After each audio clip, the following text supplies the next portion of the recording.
পুরো ফেসবুক এখন দুটি শব্দে তোলপাড়, ইনকিলাব জিন্দাবাদ। এই স্লোগান ঘিরে শুরু হয়েছে ভাষা ও পরিচয় নিয়ে তীব্র বিতর্ক। কিন্তু হঠাৎ কেন এই ভাষার মাসে এমন বিতর্ক সামনে এলো? মন্ত্রীর এক বক্তব্যকে কেন্দ্র করে রাজনৈতিক দল, ছাত্র সংগঠন ও বিভিন্ন শ্রেণী পেশার মানুষ সামাজিক যোগাযোগ মাধ্যমে দিচ্ছেন পাল্টা প্রতিক্রিয়া। তাহলে শব্দ কি শুধুই শব্দ মাত্র, নাকি এর সঙ্গে জড়িয়ে থাকে ইতিহাস ও রাজনীতি?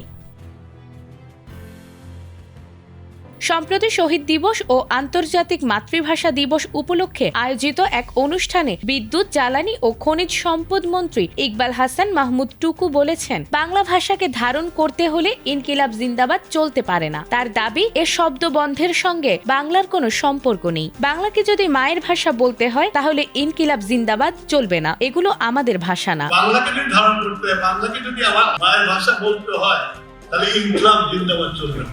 মন্ত্রীর এমন বক্তব্যের পর সামাজিক যোগাযোগ মাধ্যমে শুরু হয়েছে তীব্র প্রতিক্রিয়া। 24-এর অভ্যুত্থানের নেতৃত্ব দেয়া প্ল্যাটফর্ম বৈষম্য বিরোধী ছাত্র আন্দোলন তাদের ফেসবুক পেজে লিখেছে, মোদের গর্ব, মোদের আশা, আমরি বাংলা ভাষা, ইনকিলাব জিন্দাবাদ। সংগঠনটির আহ্বায়ক রশিদুল ইসলাম রিফাত লিখেছেন, ভাষাকে কখনো চেতনার বেড়াজালে আটকে রাখা যায় না। এ বিষয়ে ঢাকা ৮ আসনের প্রার্থী নাসির উদ্দিন পাটোয়ারি লিখেছেন, ইনকিলাব জিন্দাবাদ, চাঁদাবাজ মুর্দাবাদ। আর এ নিয়ে প্রশ্ন তুলেছেন সাবেক উপদেষ্টা ও এনসিপির মুখপাত্র আসিফ মাহমুদও। অন্যদিকে ডাকসুর মুক্তিযুদ্ধ বিষয়ক সম্পাদক ফাতেমা তাসনিম জুমা লিখেছেন, বিপ্লবও আমার, ইনকিলাবও আমার। আমি যেটাতে সাবলীল তার সবটাই আমার। এছাড়াও হাসনাত আব্দুল্লাহ ও সার্জিস আলমও প্রতিক্রিয়া জানিয়েছে নিজেদের ফেসবুক পোস্টে।